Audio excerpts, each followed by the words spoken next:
Madame, Monsieur, bonsoir, bienvenue dans ce journal. À la une de l'actualité ce soir, c'est un déplacement sous-régional qu'a entamé le vice-président de la République, Tiemoko Melie Kone, se rend dans les pays de l'UEMOA. Au Niger, il a été reçu par le président Mohamed Bazoum. L'ex-gouverneur de la Banque centrale des États de l'Afrique de l'Ouest annonce officiellement son départ à la tête de l'institution financière. Ils ont passé l'étape de la formation commune de base avec succès. Près de 3000 recrues présentées au drapeau à Bouaké, Yamoussoukro et Séguéla. Ils viennent renforcer les rangs de l'armée. Ces soldats constituent le premier contingent d'un effectif total de 10 000 militaires à recruter sur 2 ans. Plus 15 personnes déjà arrêtées et risquent jusqu'à 20 ans d'emprisonnement. Ce sont les auteurs du trafic de plus de 2,5 tonnes de cocaïne saisies à Abidjan et San Pedro. Le feu a été mis au stock ce mercredi. Les autorités judiciaires et policières précisent qu'il s'agit d'un trafic international utilisant la Côte d'Ivoire comme pays de transit. Et puis la retraite complémentaire, c'est le régime qui permet de bénéficier d'une retraite paisible. Le ministre de l'Emploi et de la Protection sociale est en tournée de sensibilisation. Adama Kamara était à la police nationale et à la douane pour expliquer cette initiative. Le vice-président de la République était au Togo et au Bénin. Tiemoko Melie Kone s'est entretenu avec les présidents forts Ezozim Nayasingbe et Patrice Talon. Les chefs des États togolais et béninois lui ont rendu hommage pour son apport, son efficacité à la tête de la BCEAO. Jérôme Kofi Yabolin. Le vice-président de la République de Côte d'Ivoire ce mardi dans 2 capitales des pays de la sous-région. Tiemoko Melie Kone a commencé par Lomé où il a été accueilli chaleureusement par les autorités togolaises avec à leur tête le président de la République Faure Gnassingbé. Le chef de l'État togolais a tenu à féliciter particulièrement son hôte pour le travail abattu à la BCEAO. Il lui a par conséquent décerné une distinction honorifique. Tiemoko Melie Kone a été élevé à la dignité de grand officier de l'ordre du Mono de la République togolaise. Même ambiance de convivialité dans la capitale béninoise, Cotonou, quand le vice-président ivoirien y est arrivé. Tiemoko Melie Kone a échangé avec le président du Bénin, Patrice Talon. Celui-ci l'a félicité pour sa contribution au rayonnement de la Banque centrale des États de l'Afrique de l'Ouest, BCEAO. Le chef de l'État béninois a aussi salué sa nomination au poste de vice-président de la République de Côte d'Ivoire par le président de la République, Alassane Ouattara.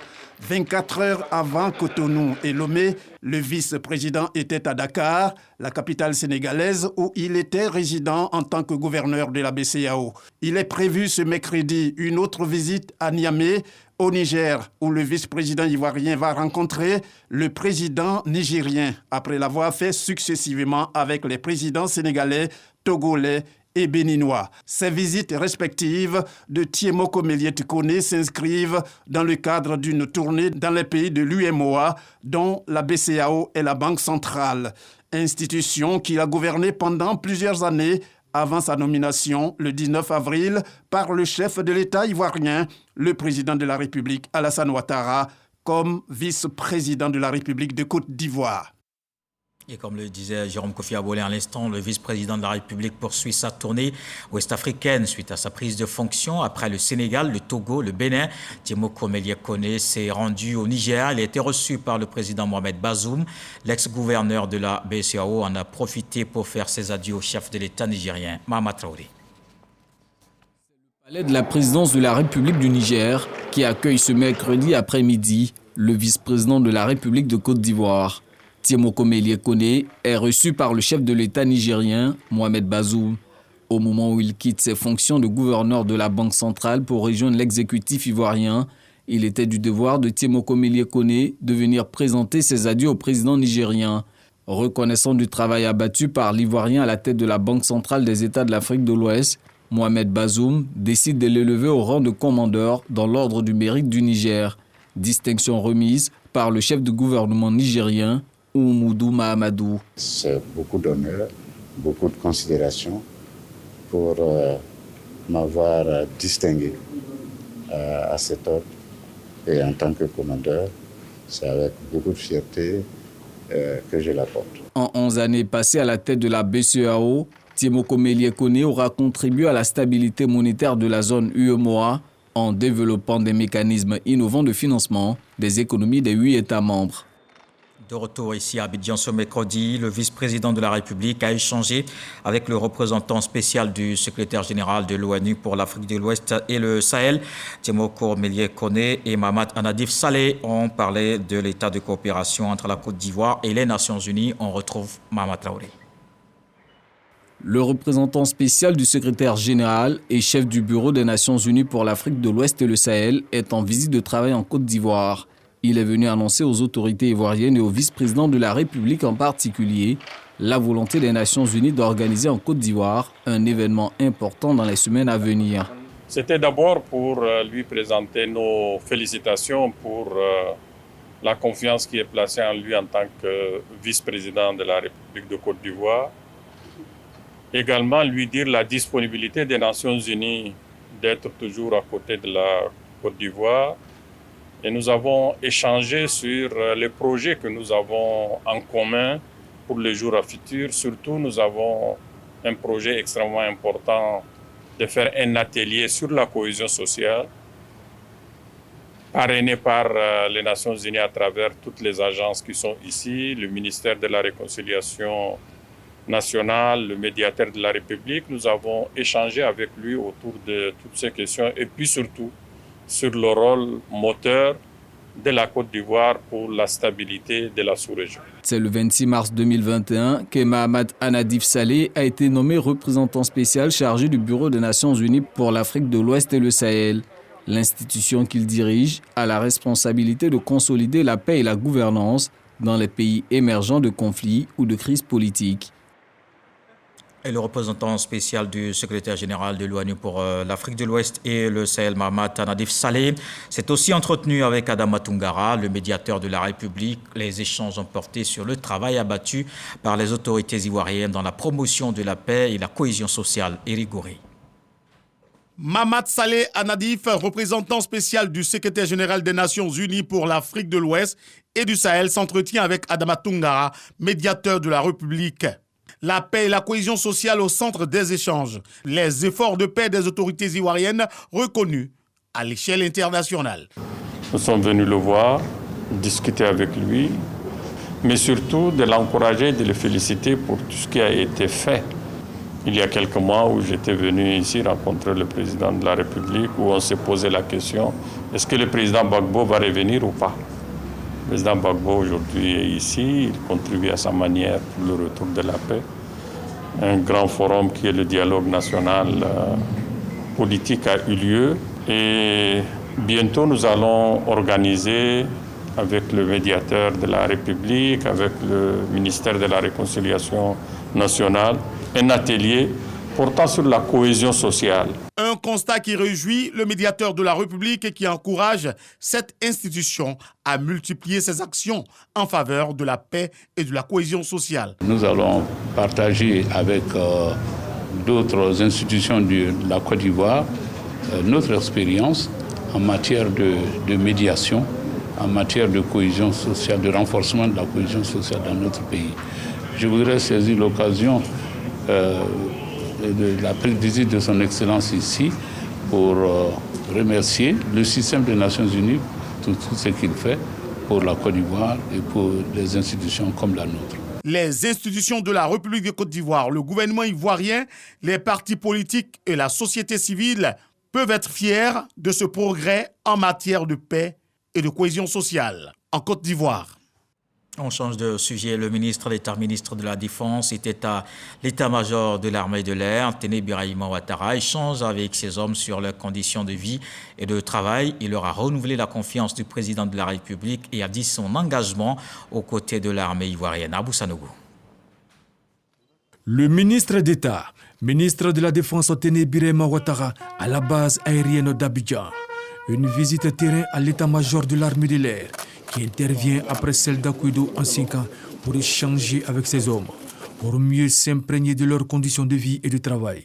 En d'autres termes, évaluer ce qui a été fait et découvrir ce qui peut être fait pour leur permettre d'assurer leur mission. Téné Birahima Ouattara, après son échange avec la hiérarchie de l'armée de l'air, est allé visiter le simulateur de vol de type ALX-63 destiné à renforcer les capacités opérationnelles des pilotes. Un outil qui permet d'exécuter des entraînements à la navigation et aux procédures. Après la visite du simulateur de vol, le ministre d'État, ministre de la Défense Téné Birema Ouattara, s'est adressé à ces hommes à la place d'armes. J'ai noté avec beaucoup de plaisir que nous avons des hommes et des femmes compétents qui composent notre armée de l'air.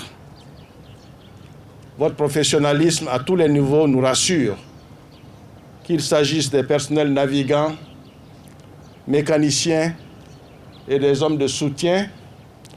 Tous mesurent les importants investissements qui ont été faits par le président de la République, chef suprême des armées, pour doter notre pays d'une flotte aérienne qui lui assure une autonomie stratégique de premier plan. Le ministre d'État, ministre de la Défense Téné Birema Ouattara, assure. Les besoins, il y en a encore, mais je peux vous assurer que son Excellence, Monsieur le Président de la République, chef suprême des armées, fera en sorte que vous puissiez être doté de tous les moyens dont vous avez besoin pour mener à bien la mission qui est la vôtre. Aujourd'hui, grâce à vos actions quotidiennes, la Côte d'Ivoire projette elle-même ses troupes dans toutes les contrées où elles sont appelées à intervenir. Il est bon de le noter, c'est très important. C'est pourquoi je voudrais féliciter le chef d'état-major général des armées et le chef d'état-major de l'armée de l'air pour la bonne gestion de notre capacité opérationnelle au niveau des airs. À vous, j'adresse mes chaleureuses félicitations pour votre engagement dans la défense de notre territoire et la protection de nos populations. L'armée de l'air assure la surveillance et la défense de l'espace aérien national. Elle participe à la défense intérieure et extérieure en exécutant des missions d'observation, de transport, d'appui et d'interception. Et plus globalement, la Côte d'Ivoire se lance dans un vaste programme de recrutement des soldats en vue de se doter d'une armée forte. Ce mercredi matin, il s'est tenu 3 cérémonies de présentation au drapeau à Bouaké, Séguéla et Yamoussoukro des 2954 soldats. Ces soldats constituent le premier contingent d'un effectif de 10 000 militaires à recruter sur 2 ans. Le reportage de Kader Sogodogo. 985 nouveaux soldats à Yamoussoukro, 984 à Séguéla et 985 à Bouaké. Ils sont au total 2954 nouveaux soldats qui intègrent les rangs des forces armées de Côte d'Ivoire, FACI. Ils sont présentés au drapeau après une formation commune de base qui aura duré 3 mois. Ces soldats appartiennent à la classe 2022-1A. Ils sont les premiers d'un contingent de 10 000 militaires à recruter sur 2 ans. Une recommandation du Conseil national de sécurité. Un programme qui permettra de renforcer les effectifs des forces armées de Côte d'Ivoire tout en rétablissant la pyramide des grades. C'est un insigne honneur d'être jugé digne d'être présenté au drapeau, consacrant ainsi votre admission dans la grande famille militaire. N'oubliez jamais que vous avez été sélectionné parmi des milliers de jeunes volontaires, tous désirés de servir au sein des forces armées nationales. Soyez fiers et dignes de recevoir le drapeau. La cérémonie de présentation au drapeau, son objectif est de permettre une meilleure intégration de nos recrues dans le corps militaire, en cultivant en elles la confiance en soi, l'esprit militaire, l'élévation et le dépassement de soi. Elle s'est traduite par la transmission de connaissances tactiques et techniques, mais surtout des valeurs et obligations qui doivent désormais être les leurs. Après cette présentation au drapeau, les nouveaux soldats s'en vont en formation complémentaire dans leurs unités d'affectation.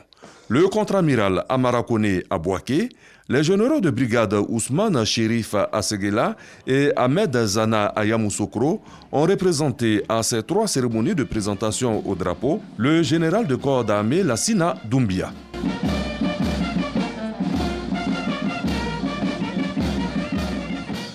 Et voilà donc ce mercredi matin où il s'est tenu ces 3 cérémonies de présentation au drapeau à Bouaké, Séguéla et Yamoussoukro. C'était un reportage de Kader Sogodogo. De son côté, la police s'illustre bien avec cette importante quantité de drogue saisie. C'était il y a quelques jours à Abidjan et San Pedro, 2,5 tonnes de cocaïne. Le stock a été incinéré ce mercredi en présence du directeur général de la police et le procureur de la République. 15 personnes déjà arrêtées dans cette affaire. Didier Nguessan. La CRS, la police des stupéfiants et des drogues et sa brigade spéciale, avec à leur côté des sapeurs-pompiers. Tout un dispositif sécuritaire mobilisé pour incinérer cette importante saisie de drogue. Elle est estimée à plus de 2,5 tonnes pour une valeur marchande de 42 milliards de francs CFA. C'est au cours d'une saisie incidente à la suite d'un événement à Koumassi, le commissariat du 20e arrondissement qui s'est déporté sur les lieux a pu découvrir avec l'apport technique de notre direction de lutte contre les stupes par excellence, la DPSD, on a pu découvrir cette quantité. L'enquête s'est poursuivie à San Pedro et nous avons pris le gros du lot à cet endroit. C'est un trafic international. Le procureur de la République, près le tribunal de première instance du plateau, Richard Adou, a pris part à cette incinération. Pour lui, la Côte d'Ivoire dispose d'un important levier juridique pour faire face au trafic international de stupéfiants. Il y a une quinzaine de personnes qui ont déjà été interpellées, plusieurs nationalités, mais on n'est pas dupes. Nous savons également qu'il y a beaucoup de personnes qui courent encore et donc nous n'osons pas, en début de procédure, dire quelles sont les personnes qui sont impliquées. La loi est extrêmement sévère en ce qui concerne tout ce qui est trafic international de drogue, c'est au moins 20 années d'emprisonnement pour tous ceux qui ont participé, de près ou de loin. Cette saisie est un record pour la police nationale de par son volume. Les enquêtes se poursuivent pour situer les responsabilités. Et les agents de police qui peuvent aussi être rassurés, bientôt la mise en œuvre d'un nouveau régime de retraite. Il s'agit de la retraite complémentaire qui permettra de vivre de vieux jours paisibles. Le ministre de l'Emploi et de la Protection sociale, Adama Camara, a présenté le produit à l'école de police. Patricia Omouitia. Le ministre de l'Emploi et de la Protection sociale en campagne de sensibilisation. Ici, à l'école de police, le ministre a présenté le régime de la retraite complémentaire, un produit conçu par le gouvernement ivoirien en vue d'améliorer les conditions de vie des populations. Adama Camara, qui était accompagné du ministre de l'Intérieur et de la Sécurité, du directeur général de la SEGRAE et celui de la police nationale, a exhorté les policiers à s'approprier ce nouveau produit. Avant 2012, nous avions un système de retraite qui a fait chemin. Et ce système de retraite-là qui permet à l'employé qui va à la retraite d'avoir un revenu de remplacement qui n'est pas équivalent à 100% de son dernier revenu, de son dernier salaire. Et le mécanisme de la complémentaire, justement, voulu par son Excellence le Président de la République, permet à cet employeur, à partir de sa capacité personnelle à épargner, de pouvoir se constituer une épargne sécurisée, rémunérée. Intéressés par ce nouveau produit qui leur permettra de bénéficier d'une meilleure retraite, les policiers ont échangé sur la question afin de mieux s'approprier le régime de la retraite complémentaire. La tournée du ministre de la Protection sociale s'est poursuivie dans l'administration douanière. La même question de la retraite complémentaire par capitalisation évoquée au cours des échanges. Un nouveau régime de retraite que le gouvernement entend vulgariser auprès des fonctionnaires et agents de l'État. Les agents des douanes ont marqué leur adhésion à ce projet qui permet de bonifier la situation sociale des travailleurs dès la cessation d'activité. La politique sociale du gouvernement se poursuit la phase 2 du programme des logements sociaux, mais cette fois l'accent sur l'allocation vente. Bientôt, 20 000 maisons vont sortir de terre. Le ministre de la Construction, Bruno Nabagné-Koné, a signé un protocole d'accord avec un groupe ivoiro-britannique. Cheikh Koné.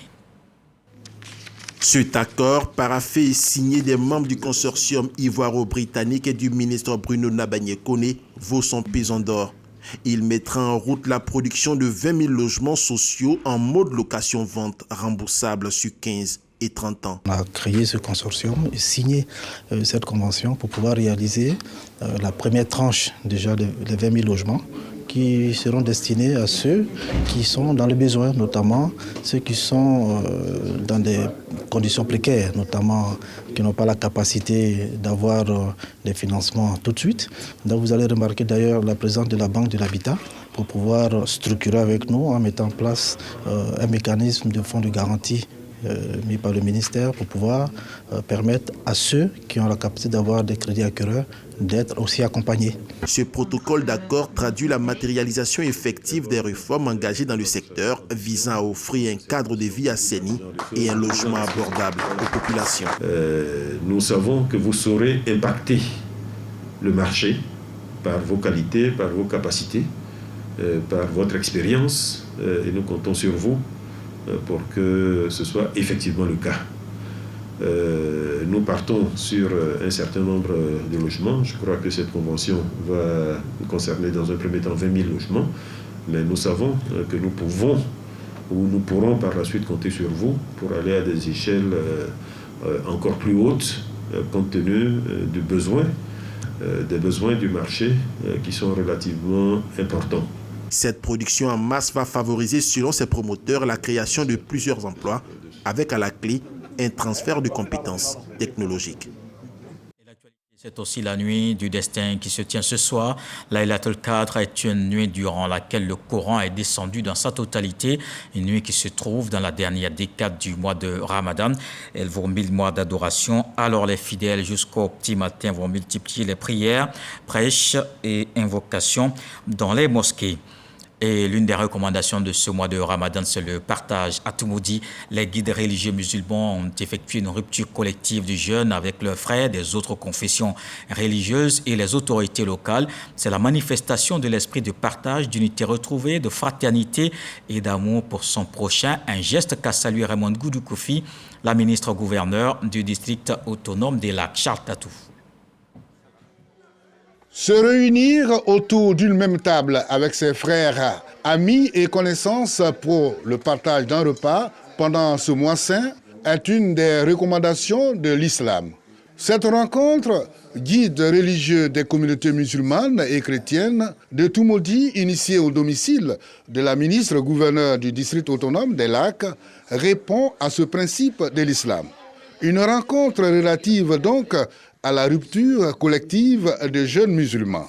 Effectuée la veille de la nuit du destin, elle s'est déroulée dans un esprit d'unité retrouvée, de fraternité et d'amour. Cette façon de faire montre beaucoup la fraternité et la cohésion entre les musulmans et les non-musulmans. Parce qu'ici, il n'y a pas que des musulmans. Alors ça, c'est une bonne idée de la part de madame. En tout cas, personnellement, ça nous va droit au cœur en tant que guide religieux. Nous voulons les accompagner, les encourager. Nous sommes là pour une communion de vie, communion d'amour, de charité. La Côte d'Ivoire est un pays de partage vrai. Dans la vie, après la prière, il faut agir. Agir en étant proche des autres, il faut persévérer. L'initiatrice de cette rencontre religieuse n'est pas à sa première action. L'année dernière, à la même période, Raymond Goudou-Kofi avait initié une retrouvaille du même genre. La 14e édition de l'activité rupture du jeune au volant s'est déroulée dans le sud Comoé à Boisseau. La coordination nationale des gares routières était dans cette ville à plus de 100 km d'Abidjan pour sensibiliser sur la conduite responsable. La période du Ramadan est un moment favorable pour mieux faire passer le message. C'est ce que nous rapporte Franck Wadiou. Gare routière d'Aboissou, la coordination nationale des gares routières sensibilise et la période de pénitence du Ramadan est choisie. C'est la 14e édition de la rupture du jeûne au volant. Une occasion de distiller des messages et pour commencer, les causes des accidents en situant les responsabilités. Accidents de la route, tous responsables, c'est le thème de l'édition de cette année. Touré Adama, président de la coordination nationale des gares routières, prêche la prudence en cette amorce de saison pluvieuse surtout. Je ramène avec cette pluie-là la paix à Boisseau et partout en Côte d'Ivoire. C'est ma prière pour vous, que nous ne connaissons aucun dégât, qu'après notre passage, il n'y ait aucun accident, ni à Boisseau, ni partout dans le transport en Côte d'Ivoire. Que Dieu attende sa cause du Ramadan, à cause des prières qui ont été faites à travers le monde entier aujourd'hui, à cause de nous les pauvres pécheurs, mais nous croyons à la grâce. Comme pour porter l'illustration au message, les caprices de la météo qui n'empêchent pas la distribution de kits alimentaires, plus de 1000 paquets sont offerts aux chauffeurs, conducteurs et autres assimilés des gares routières dans la ville d'Aboissou. Autre chose dans l'actualité, la Côte d'Ivoire n'oublie pas les Ivoiriens de la diaspora. Le ministère des Affaires étrangères vole au secours d'une Ivoirienne en Arabie Saoudite, Kone Mariam, une jeune dame longtemps malade, sans moyens, vivait à Riyad. Elle a sollicité l'aide des autorités afin de revenir auprès des siens pour bénéficier d'un repos et de soins appropriés. On va le voir avec Franck Quadio. La rapatriée est arrivée cet après-midi et immédiatement prise en charge médicale.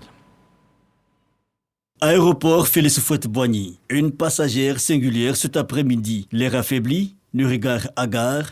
Mariam Kone est prise en charge dès sa descente d'avion en provenance d'Arabie Saoudite par les services sanitaires.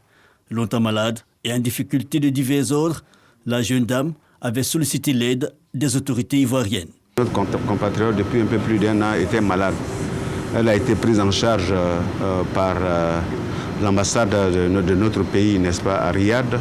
Naturellement, comme elle ne pouvait pas voyager, donc c'est ce qui a retardé, n'est-ce pas, son rapatriement. Maintenant que ça commence à aller un peu, donc le ministre d'État, ministre des Affaires étrangères, de l'intégration africaine et de la diaspora nous a instruit, n'est-ce pas, de la recevoir et puis de la conduire dans un établissement sanitaire pour sa prise en charge totale au niveau des autorités ivoiriennes. L'implication de la tutelle, selon le représentant de la ministre d'État, ministre des Affaires étrangères, Kandia Camara, a un sens. Ce n'est pas pour rien qu'il y a une direction générale qui a été créée, chargée de la diaspora, pour identifier tous les Ivoiriens en accord avec nos représentations diplomatiques. Une fois que les Ivoiriens sont identifiés, s'il y a des problèmes, évidemment, on les prend en charge. Et il y a une nouvelle dynamique qui est là. Mais la direction générale de la diaspora ne s'occupe pas seulement des cas de crise, mais c'est un moyen aussi d'inciter les Ivoiriens qui sont à l'extérieur de venir, de rentrer au pays pour voir dans quelle mesure, n'est-ce pas, ils peuvent investir. Et nous rentrons dans cette logique-là, dans la diplomatie économique. Et l'État d'encourager les Ivoiriens de la diaspora à avoir recours aux canaux officiels en cas de difficulté. Depuis plusieurs années, la diplomatie ivoirienne encourage le rapatriement volontaire. Autre Kone Mariam, cas particulier, ils étaient 6 Ivoiriens cet après-midi à rentrer au pays et intégrer le mécanisme de prise en charge du rapatriement volontaire. Et on parle à présent de cohésion sociale. Mabri Touakeus, le président de l'UDPCI, Ouattara Nyonzié du RPP, était chez le ministre de la Réconciliation nationale. Une rencontre avec Kwadwo Konan Bertin pour lui dire leur détermination à l'accompagner dans sa mission de paix. Laure Goretti et Rigori. Mabri Touakeus, président de l'UDPCI, Union pour la démocratie et la paix en Côte d'Ivoire, et Ouattara Nyonzié, président du RPP, Rassemblement pour la paix, le progrès et le partage, en visite au ministère de la Réconciliation et de la Cohésion nationale. Ils sont allés témoigner leur engagement et leur volonté à accompagner le processus de la réconciliation en Côte d'Ivoire. Il a été reconduit, ça nous a apporté beaucoup de joie et nous nous sommes retrouvés là pour lui dire en tout cas bonne continuation, pour remercier le président de la République pour lui renouveler la confiance. Donc nous sommes venus en tout cas lui dire bonne continuation. C'est une personnalité à qui le chef de l'État a confié une mission importante, booster le processus de réconciliation. C'est une mission difficile, délicate, parce que la crise ivoirienne a été longue, multiforme, et évidemment les solutions ne sont pas évidentes. Ça demande la foi, ça demande la persévérance, ça demande des hommes d'engagement. Ce n'est pas lui seul qui réussira cette mission, c'est tous les Ivoiriens. Le ministre de la Réconciliation nationale, Kwadwo Konan Bertin, salue l'initiative de ses chefs de partis politiques. La mission que le chef de l'État a bien voulu nous confier, par sa délicatesse, eh bien, requiert une mobilisation générale. Personne ne peut à lui tout seul prétendre conduire à bon port un tel processus. Il a besoin d'une volonté politique affichée de tous les acteurs, une volonté générale, et je suis heureux de savoir que je peux compter sur eux, leur volonté, leur soutien, pour justement conduire ce processus. Après les responsables des partis politiques, Kwadwo Konan Bertin a reçu en audience Mamad Saleh Anadif, représentant spécial du secrétaire général de l'ONU pour l'Afrique de l'Ouest et du Sahel. La 31e session extraordinaire du comité interparlementaire des États de l'UMOA, ouverte à Dakar, au Sénégal, pendant 5 jours dans la capitale sénégalaise. Ces parlementaires vont réfléchir sur le code minier communautaire et le programme régional de développement. Abou Sanogo. Pendant 5 jours à Dakar, la capitale sénégalaise, les parlementaires de l'UEMOA, l'Union économique et monétaire ouest-africaine, vont se pencher sur le code minier communautaire de l'UEMOA, ses pôles énergétiques et son programme régional de développement. Les différentes communications vont permettre aux parlementaires de se doter de connaissances nécessaires pouvant les aider à accompagner les États membres de l'UEMOA à réussir une bonne intégration économique et communautaire. L'UEMOA a besoin d'être digitalisé parce qu'aujourd'hui, vous avez compris que le numérique prend une proportion importante dans le monde entier et sans le numérique, il n'y a pas de développement. Le vice-président de l'Assemblée nationale du Sénégal, Cheikh Tidiane Gadio, a rappelé l'importance pour les pays de la sous-région de fédérer leurs efforts pour trouver des solutions politiquement durables et économiquement avantageuses pour le bien-être des populations. C'est extrêmement important que les Africains se donnent d'institutions qui leur permettent d'accélérer leur intégration parce que c'est dans l'intérêt supérieur de notre peuple que d'être intégrés, d'être unis, d'avoir un marché commun, d'avoir une monnaie commune, de travailler ensemble, n'est-ce pas, sur l'élargissement de nos marchés. Les investissements énergétiques sont très coûteux, donc il s'agit beaucoup plus de privilégier les interconnexions, les différentes, n'est-ce pas, capacités énergétiques des pays. C'est pourquoi nous allons privilégier le pôle énergétique au niveau donc, de la communauté de ces 8 États. Déjà, il y a une stratégie d'interconnexion qui est bien développée, mais il s'agit de continuer cela. Les présentations et les débats durant ces 5 jours permettront d'aider les députés à mieux appréhender les problématiques liées à ces différentes questions. Voilà qui met un terme à ce journal. Merci de l'avoir suivi. Retour de l'actualité, 23h avec Eman Guivé. Ce soir, le sage nous apprend que c'est celui qui donne le tam-tam qui peut exiger la musique à jouer. Dieu le voulant, on se retrouve demain.